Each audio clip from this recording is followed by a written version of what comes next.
बिस्मिल्लाहिर्रहमानिर्रहीम। Infertility doctor वकार भुट्टा channel से आपकी खिदमत में हाज़िर हूँ। आज का जो हमारा टॉपिक है वो वेरिएंट टू वर्क है।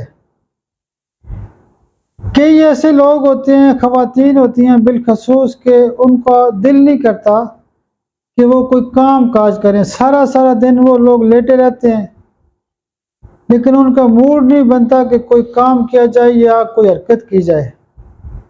ऐसे जो लोग होते हैं उनको भी होम्योपैथी से ठीक किया जा सकता है, और ऐसे लोगों की खास दवाई होती है Calcarea carb. Calcarea carb CM की उनको डोज दें महीने बाद, और 200 पावर की एक डोज रोज़ाना भी दी जा सकती है। या कोई और दवाई यूज़ नहीं करनी तो 30 पावर में सुबह दोपहर शाम कैलकेरिया कार्ब दें, तो उनके अंदर जो सुस्ती होती है या उनके जो जहन की कैफियत होती है कि हिलना जुलना नहीं है, बस लेटे रहना है, तो उनकी वो कैफियत ठीक होती है और वो उनके बड़े बड़े मसाइल भी हल होते हैं। मेरे लिए दुआ भी किया करें। बहुत शुक्रिया, बहुत शुक्रिया, बहुत शुक्रिया।